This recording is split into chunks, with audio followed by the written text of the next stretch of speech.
week, though. The topic is reasons e-commerce business fail. And I noticed a through line all the way from 1 to 10.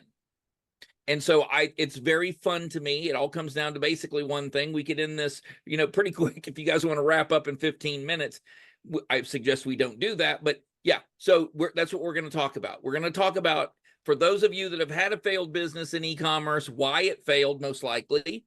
And for those of you that are thinking about starting a e-commerce business, what to watch out for. What one thing is going to kill you more often.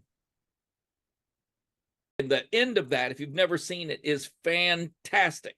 But it's math. You don't know enough people. You can't meet enough people to shove underneath you to actually be profitable. So Wayne, explain this again for folks who aren't familiar or missed our last episode about affiliate marketing. See, we do this. And so let's say, for example, our AI, and I'll put the AI, the commercial for the AI, Tools Essential AI, right?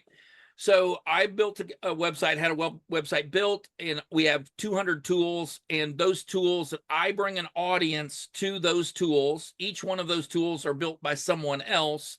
We get a piece every time someone from this show goes to that and subscribes to that AI tool. That's an example, okay, of affiliate marketing. So Well, there's a very simple explanation for why that is. And the reason is because there's land in the middle of America that you can purchase relatively cheaply. And you're right, it isn't just about the data center. Data centers need electricity. So now you've got to build a power plant. And you've got to employ the people to run the power plant, because everything that you just mentioned requires one thing, and that is electricity. Yep. And now our government sees fit to force people into electric vehicles. And another thing that my daughter and I like watching is DODS. Have you guys ever heard of that? DODS, death diving. It comes from Norway, Norwegian death diving. They dive into the pool from a high platform. But even then, you won't just go to any surgeon. You would go, for example, to a hand surgeon if that's what you need.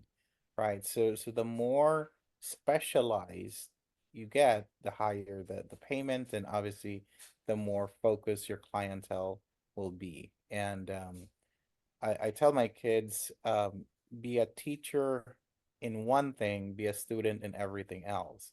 Like find something that you really want to be good at and focus on that. And for everything else, learn from other people. Right.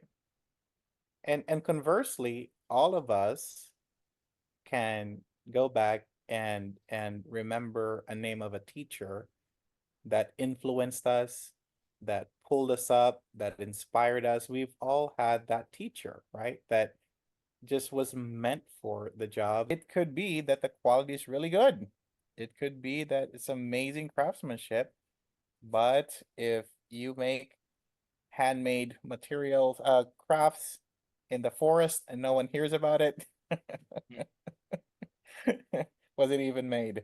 It all boils down to marketing. So, Wayne, if any of our listeners are thinking about making, I don't know, handmade pillowcases and they want to sell this, what advice would you give?